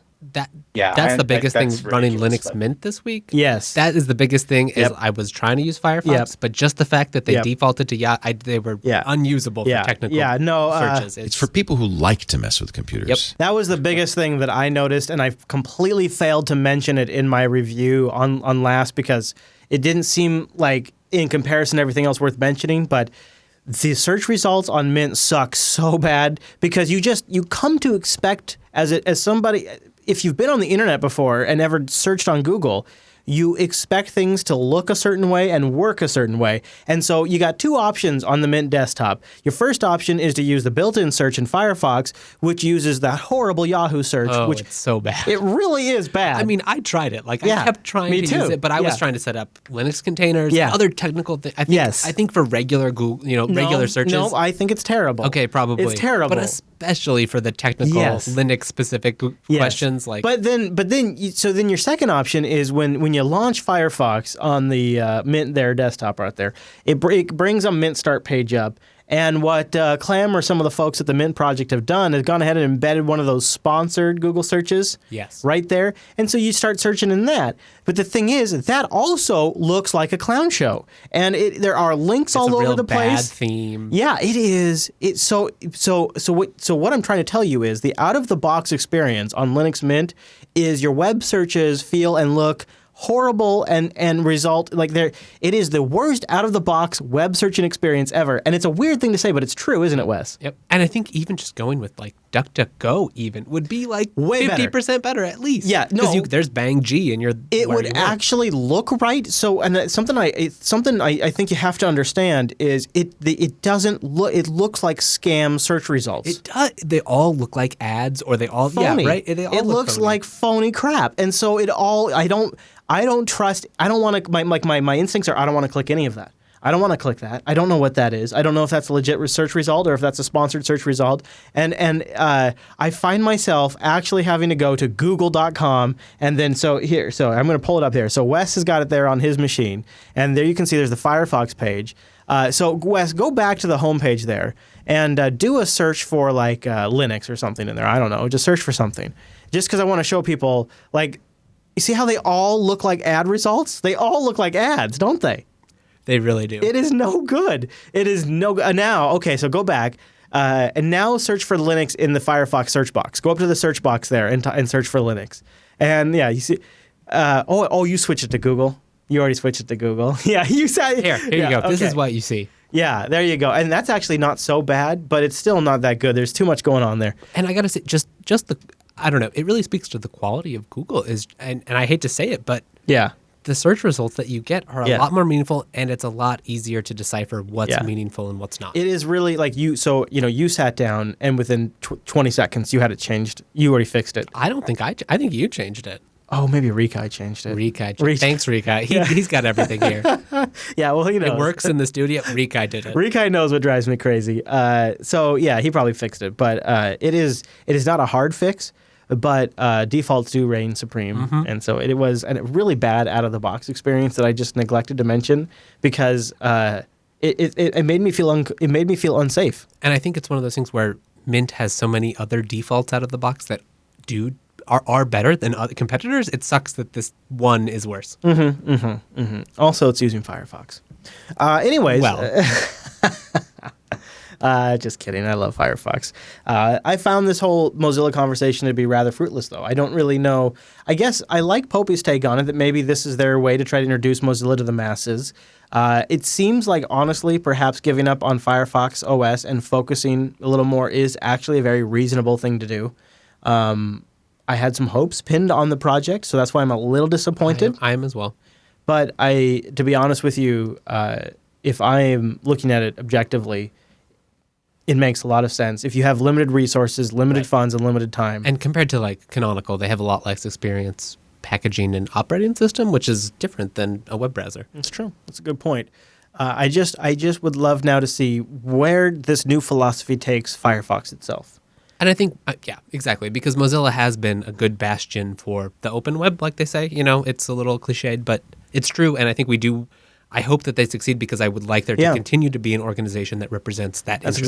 That's exactly it. Kitson, I'll let you take it out because I know you've been wanting to touch a point on the identity thing. So go ahead, expand on that. Yeah, I think that Mozilla is basically, they're a company with a history. They've been around for almost 15 years now. They have an identity crisis right now because they're trying to figure out where the market's going to go next, and they're just unable to do it. So they're just sticking their finger in the wind, seeing which way it goes. That's why they, want to abandon Thunderbird, and that's why they've abandoned Nightingale, which is their music player. They've also abandoned their standalone chat client. I don't think anybody's doing much development on Chatzilla either. And the other thing is Firefox is such a huge product. There's all this technical debt that goes along with it, like Zool and all of that kind of stuff they need to maintain. Yeah, it's a difficult position, and Thunderbird has inherited a lot of that technical debt. Yep. And so there is a very honest discussion going on right now of maybe it's time to rebase. and that would be basically a reset. Qt Thunderbird, anyone? Yeah, I'd be down for that. I would actually think that'd be right. I think that'd be really good. That sounds wonderful. Yeah. I'd like to see a no native Yeah, that too. Firefox. Sure, Yeah. sure. Oh man, of course. This is how it's gonna go. There'll be a Thunderbird core, right? And then Right. there'll be a Thunderbird QT and a Thunderbird GTK and a Thunderbird etc. There'll be a Thunderbird web, of course. And then we'll still complain about the dependencies it pulls in when you try to install it. And it's gonna the Thunderbird backend's gonna run on top of Node.js. Oh, you just of wait. course it you is. wait, it's gonna happen. Oh man. We've called it here. We need our own red book. Yeah, we do. We do. That's a good end of Penguin 2015 book. prediction right there. I think that could happen actually. Hey, you know what else could happen? You could have your own cloud server in less than 55 seconds. Go over to digitalocean.com and use our promo code DO Unplugged. One of these days, we should demo that. We should just spin it up on the air because it is 100% true. How come I have 55 never, seconds? How come you I've could never just thought have of it. that? I don't know. We could each time we could do like a different kind of server. It is that's a great idea, Wes, because it is a really easy way to get going with your own Linux rig up in the cloud that is super fast. Their entire infrastructure is Linux-based, SSDs for their hard drives, 40 gigabit E connections to each hypervisor. You can get started in less than 55 seconds, and pricing plans start at only $5 a month. Use our promo code DO Unplugged, one word lowercase. You get a $10 credit. Try that $5 rig out for 2 months for free. You get 512 megabytes of RAM, 20 gigabyte SSD, because like I said, they're all SSDs, one CPU, and a terabyte of transfer. And they've got data center locations in New York, San Francisco, Singapore, Amsterdam, London, Germany, and Toronto. That's the FUNSA data center. I'm just putting that out there. They don't say that, but I mean, come on. Yep.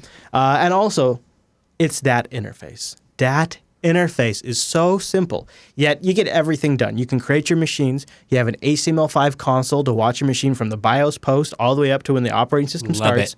I do too. Very nice, very nice. No Flash needed, nothing like no Java. Of course not. You don't need that Java runtime. Yeah, that won't even work in today's modern browsers. Don't get me started about mustaches and Java. I have rants for both. The number of load balancers that have never updated, it just drives me wild. Also, one of the things that's really great about DigitalOcean is DigitalOcean has got lots of Linuxes in their ocean. Obviously, they're going to have your Ubuntus. Why not? You got your latest Ubuntus, you got your LTSs. They also have CentOS. Now that's starting to make Red sense. Hat kids. Yeah, or Debian. You know, Debian. you want to go old school, just good old tried and true Debian. They have that available as well. But one of the things they did that was really cool is they worked upstream with CoreOS and FreeBSD to make sure that they're just boom right in with the channels from those projects to get updates directly. They got the latest Fedora up there because Fedora is making progress, and especially with DNF upgrade. I've got a Fedora 23 DigitalOcean droplet that I'm going to continue to upgrade from release and just see how it goes. Yep. Just going to see how that goes. But one of the things that's really nice about their interface is their one-click deployment of applications. I tell you what, you can get something deployed that's super fancy in no time. You go over to DigitalOcean.com, you use the promo code DO Unplugged, and I tell you what, you'll love it in 2 months. Now, Popey, you just created a droplet right now? Yep, during the show, I was while you were talking about Ting, I noticed there was an advert or an article about a Daily Show with Jon Stewart had been on it, and I clicked the link and it didn't work because I'm in the UK and it says no, you can't use that. Right. So I thought, screw you. So I spun up a DigitalOcean droplet, Brilliant. grabbed YouTube DL on my droplet, grabbed the video, and then pulled it down to my local machine, and I'll watch it later. I tell you Thanks what, very it's much. handy. Shut the droplet down. Done. It's rather handy that they have data centers in London and they have data centers in San Francisco and New York. So depending on your preference. And that API, right? Like, so what Popey just did, that could be one shell script. It's up. Ansible installs everything. It's done. Exactly that. Yeah. Right? I mean, it's beautiful. It really is pretty slick. And the great thing is because honestly, I would never write that code. The code's already up on GitHub. There's a lot of good code. Yeah. You pull it down, you run it, you're done. You're done. Bob is indeed your uncle, and you can say hi and Merry Christmas to Bob. So go over to DigitalOcean.com and use the promo code DO Unplugged. There's so many things you can use it for, just like we have. And I think that DO Unplugged code will give you a little opportunity to try it and see what you can do. You'll be pretty impressed. After your first package upgrade or update, you'll be sold. Oh, it's so fast. So it's awesome. Plus, what? You spent $5? Oh, my. So I want to try something kind of never done before here on the Unplugged show. Are you ready there, Wes? Probably not, but let's do it anyway. I want to talk about Crossover 15. Crossover 15 came out today, and it is their release that includes Wine 1.8, the latest Wine 8, which, brings like tons and tons and tons and tons of improvements. They have experimental early support for like DirectX 11 in this. 11? Whoa. 11. That's impressive. Yeah, and also Crossover now uses Pulse Audio as the backend sound system, and they've completely redone the user interface. For Linux. So Crossover Office, if you're not familiar with it, is a Linux desktop application that takes Wine and really repackages it. And if you're watching the video version here, I'm installing it right now on my computer, and I wanted to go through this installation with you because it's kind of familiar, but not for the Linux desktop. And this is really where Crossover begins. Is if you have come from the Windows world to the Linux world, this immediately feels familiar. It's a setup wizard. So, Chris, how did you start this? Oh, you know the story, but the short version of the long story is I had to have Exchange compatibility in order to use the Linux desktop at work. And Evolution wasn't doing the job. I had to be able to use Outlook. And I was kind of new to Linux desktop. And what Crossover gives you is a really sort of out-of-the-box, simple, and back then everything was installed from CD, so it managed all of that, right? So it would tell you when to insert new CDs, and out of the box with a wizard, I could install Office, have full Outlook, and be ready to go. License it like normal. Yeah, oh yeah. So anyways, I'm going through the installation right now. So it installs an Opta CX Office, which is where all the base stuff goes. I like that it, puts itself aside in the file system. That actually is really kind of handy because you can have Crossover Wine and you can have regular upstream Wine installed. Like separate bottles and the whole PlayOnLinux. And so that's very nice. So now it's installed here on the desktop, and I can hit finish. And when I go to my menu, there will be a Crossover entry that is created, and I will launch Crossover here.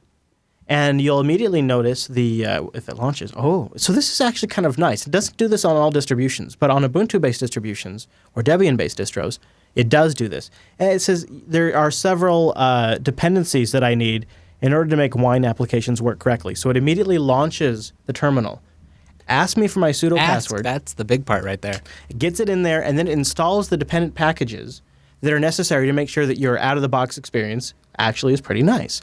And so this is something that you wouldn't, starting right here, when you're trying to run your own application under Wine, you would need to go Google, well, why isn't my Wine application running? Yes. And maybe this is your first time on Linux. You're trying it out, seeing if you can make it work. Yeah. Or really, even if you've been using it for a while, so instead of having to do this, I try to launch the application, it fails, and then, I go get this dependency, now I need this dependency, and each one is a Google search. Before you even try to do anything, this says, hey, this environment's never going to work. You need to install a few packages, and then it goes out and gets those packages for you automatically. So you never get into that game of trying to figure out what dependencies need to be installed to run this properly. It just manages that for you. So I actually think that is worth some value right there. But then once it does that, it brings you up to their brand new interface. This doesn't look anything like Crossover has looked under Linux for a decade now. And you click Install Software. One of the first things that happens is it says, hey, for better results, I could go out and get a new update of all of the available applications that will work under Crossover. Would you like me to do that? And I always say yes, so I say always update. And it has a UI for telling you it's sort of like going out and getting a new list of packages. And then after it's done, I will have a category of I will have broken down by categories different applications I can install. So I can just search for something like Quicken. I hit search. And Quicken, basically every version of Quicken is on here. Although I don't know why the search isn't working. Oh, there it goes. Quicken. And so you can see even up to Quicken 2016 is on here. So if you need to use more Quicken than I would ever want to run. I know, right? But if you want to if you need to use Quicken under Linux, and this is something the Crossover development team specifically focuses on to make sure this application works. It's even got a star rating. Yeah, exactly. Yeah, and there's other things in there that don't necessarily have such a good star rating. You can also just browse the available applications. So you can go and go to games, and you can go to online games. And a good thing here is this installer doesn't look horribly unnative, right? No. It fits right into your desktop experience. Yeah, and so say I wanted to play Star Trek Online because well, you do. Well, it's Star Trek, and I do actually want to play it. You click it here. It gives you the rating. And when I say continue, one of the nice things is there's several installation options for the installer source. It can get the Star Trek Online installer for Steam. We also did this with Batman Arkham City earlier before we started the show. It can download the installer directly from their website, or if I have the installer locally, I can just point it at that.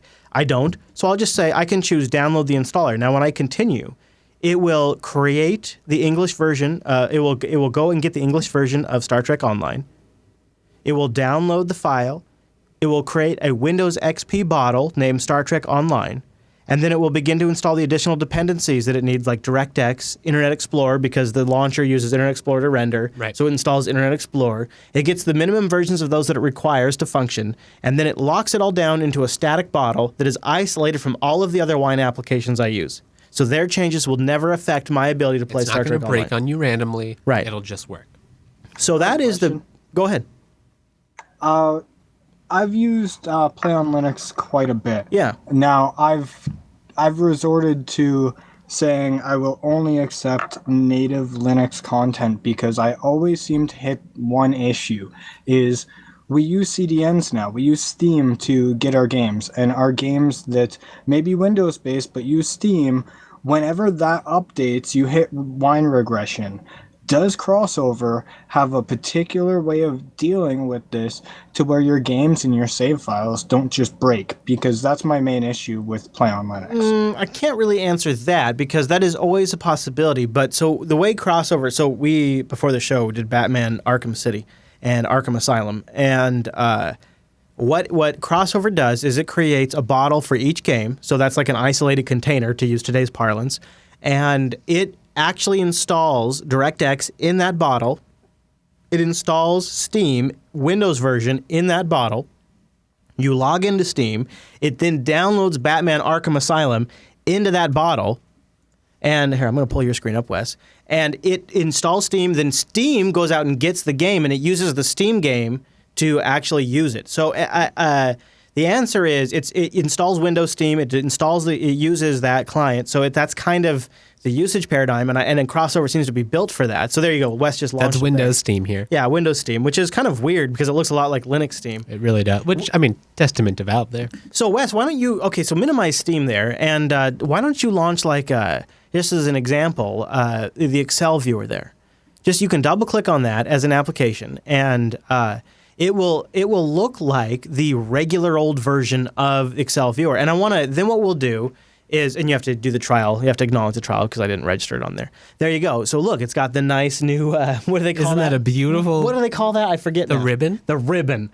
It's got the ribbon. That is the Excel viewer. Now, Wes, go ahead and close that. Get it out of here. Get it out of here, Wes. And click on Install Windows Software there. And let's just walk through that. It's the bottom of the UI there.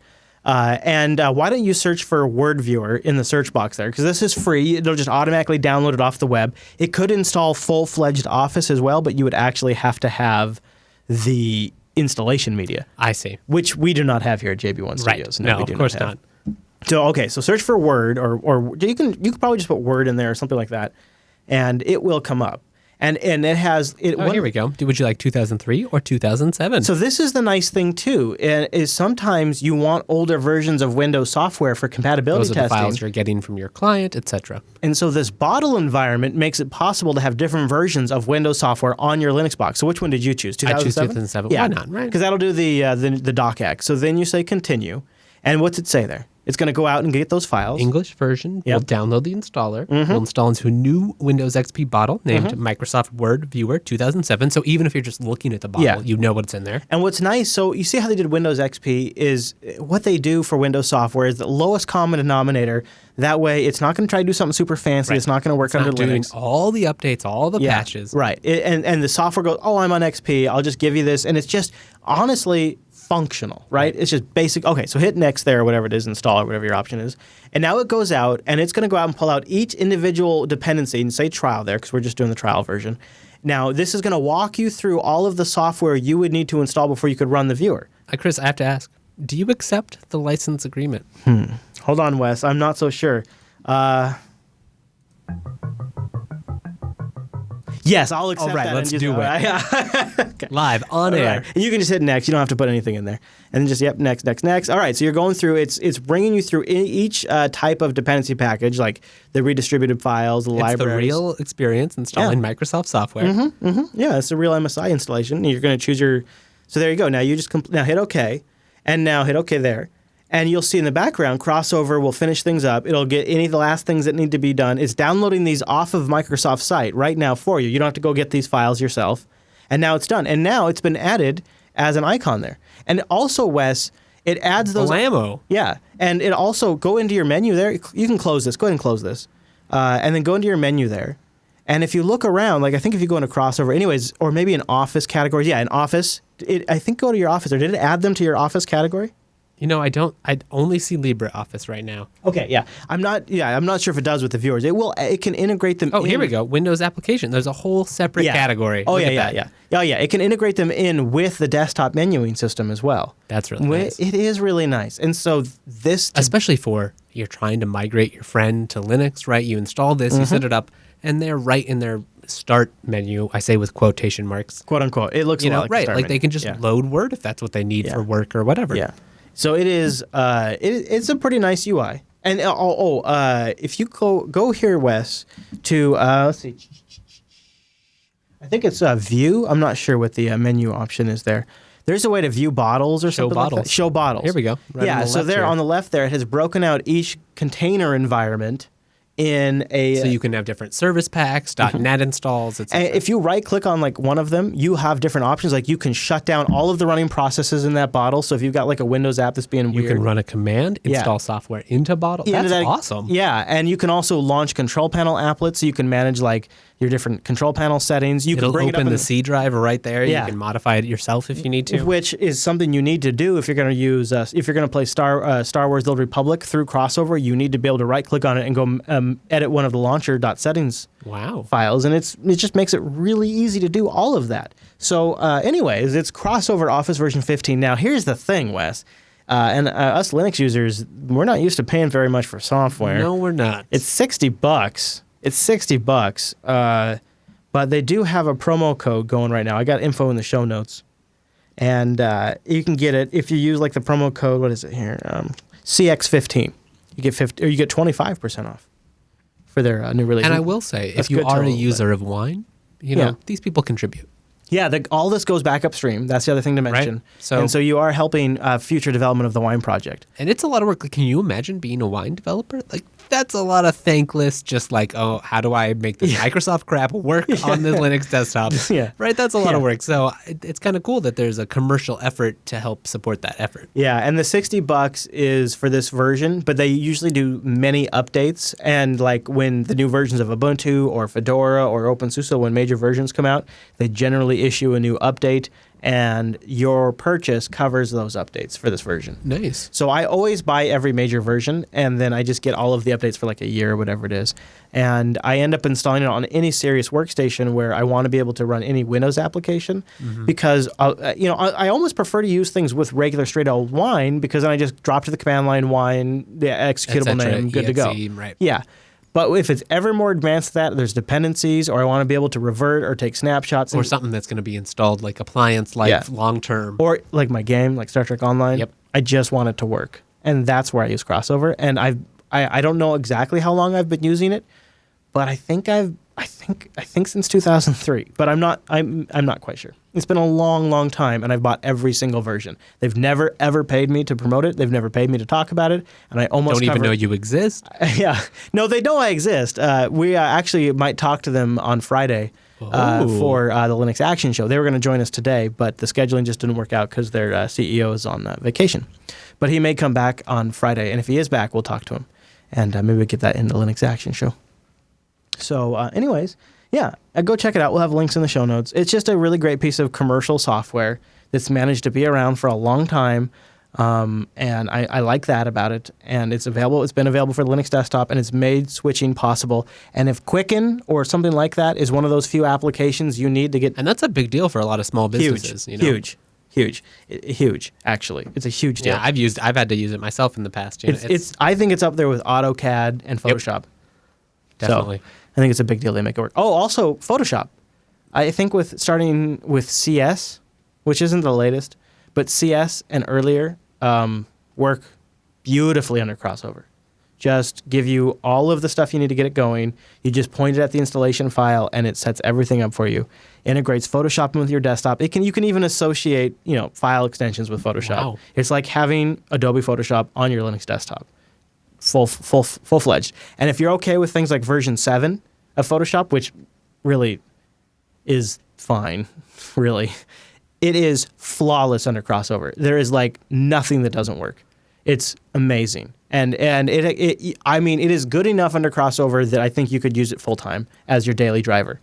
And that's a big deal. So they make Quicken and Adobe Photoshop very easy for not experienced users to get going under Linux. And I just don't think the project and the company gets enough attention.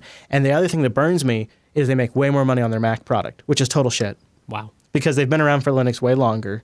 And if the Linux users would just step up a little bit and buy something from time to time, then we wouldn't. Yeah, we don't pay any license fees, so I mean. Yeah, and then they release got cash something in your pocket. and then they release something for the Mac, and that's what sustains the business after all these. It drives me crazy. So we go out there and buy something, and yes, that is true. It is a proprietary, which is negative in the freedom dimension. But it is a commercial product that contributes upstream, right? Which is I think we see interesting twist. similar things with Valve, with Netflix, right? These are all kind of areas that are open source-ish in some ways. Yeah. They're not quite at the end user perspective, but they might help our cause in the long run. Yeah. All right. So I wanted to mention something. So now we talked about stuff you can pay for. Let's talk about stuff you get for free. We are doing swag for the holidays. We just gave away a really, really cool Linux Action Show glass coaster, which was neat. It was a thick piece of glass with the Linux Action Show logo in there. We're giving away all kinds of swag. If you have successful Patreon payments in November or December for the patreon.com/today or patreon.com/unfilter patrons pages, Patreon pages, I'm confused. Patron pages, then you just have to watch for swag links in the show notes of any show sometime in December, like Coder Radio or other shows, TechSnap, shows like that. There's swag link. Just click it. There's just a link in there. Just swag links in there. And then you get entered to draw. And if you think about this, the pool is not that big. So you have to be a successful patron. So you can just go Which means you love JB a whole lot. And you're helping us. You keep us going. Patreon.com/today. You have to be a successful. So you know the total number of people that is, because that number is right on the Patreon page. And then there's only a subset of those people who are going to click the link and enter to get the swag. So I'm just saying, the chances of actually winning something are extremely high. And Wes, you saw it when you got here. It's beautiful. This is badass, is what this is. Full Christmas fever up in here. So and legitimately so, each one of those boxes has wrapped swag for each show. Whoa! Each show has its own individual swag that is unique to that show. That is a callback to the show.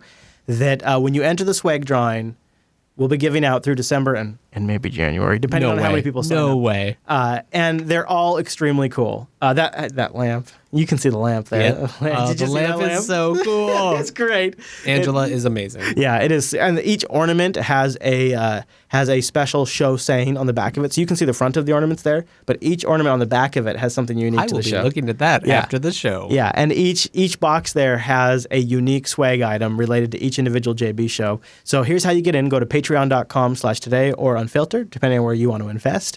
And then you will be entered for the drawing once. One more thing. You find the link in the show notes for the shows that you are got to pay attention here. Mm-hmm. And once you go in there, you have those two things. Bada boom, bada bing, bada boom, bada boom. Bob's your uncle. Say hi to Richard. You're entered. And that's all you got to do. It's really quite easy. That's just a false belief. Get him out of here. Get him out of here. All right. So there you go. I just wanted to mention that. Patreon.com/today also helps all of the shows. Wes, was there anything else we wanted to cover before we get out of here? I don't think so. No. All right. Mamba Room, is there any final thoughts you wanted to have before we get out of here? Anything that doesn't go into the post show? Going once, going twice. All right. They have spoken, Wes. That brings us to the end of 122. Now, I would invite you to join us live next week because it is the last live show before the holidays. We'll be back the week after Christmas, but the Christmas week, there's going to be no Unplugged live. That's crazy. We do have something very special that will be going out. So please watch. Please tune in. But it won't be live. So why don't you join us next week for 123? Hang out with us for the live show, Extra special. JBLive.tv. Everyone's welcome. Yeah. And also submit content, linuxactionshow@reddit.com. We also have feedback. Go over there. Give us your thoughts. All right, everybody. Well, thank you so much for tuning this week's episode of Linux Unplugged. And we'll see you right back here next Tuesday.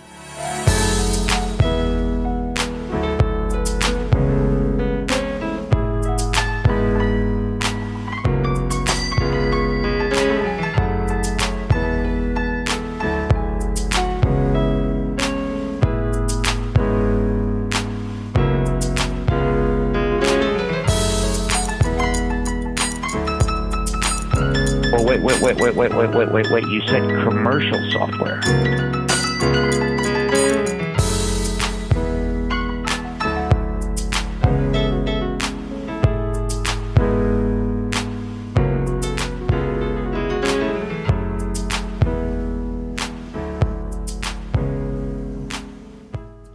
All right, jbtitles.com. Now we have to name this beast. I'd just like to say that Crossover has Age of Empires 3 patch 1.14 up in here. Now, does it have a web installer? Because that's the real sweet spot, when it just goes and gets the setup off of the web for you.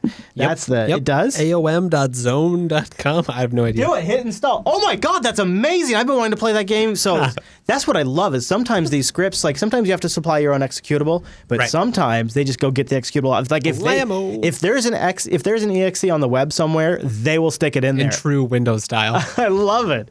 So now we're going to be playing some Age of Empires here in a little bit. We won't even have time for future shows. No, screw that. So my new machine has got some fancy brand new technology in it. This is the first time. It's my first computer that I've bought that's new, as in new computer that's new to me. Yeah.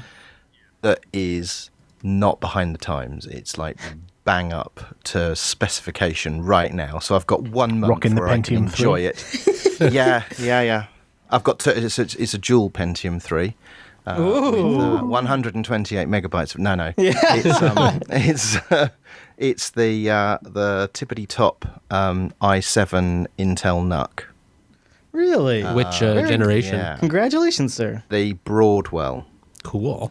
Very nice. Whatever the one with Iris 6100 graphics. Oh yeah. Okay. Oh, yeah, we've got those at work. Those are nice. Okay. That's legit.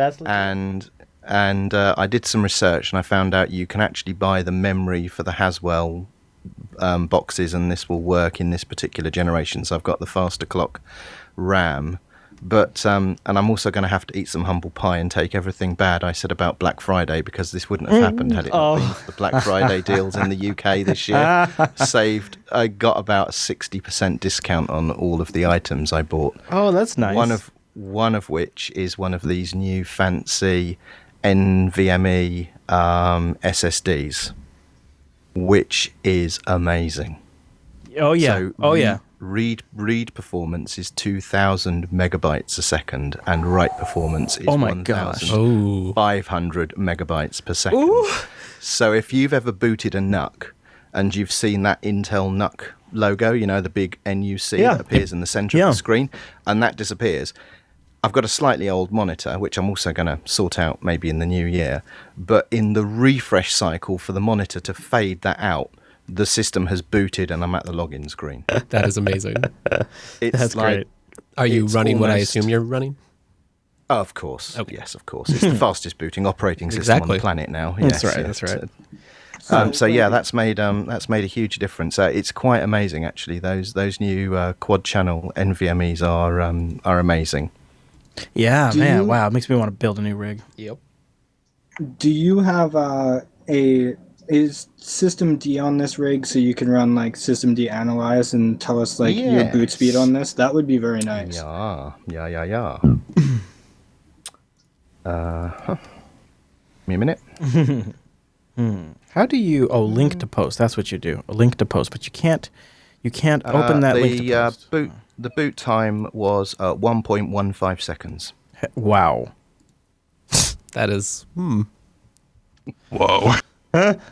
Probably faster than a resume from suspend would be. Yeah, really. Yeah, who needs power management anymore? This is what I'm saying. You know, by the time the screen has realised it needs to go from black to something else, it's up and running. Wow.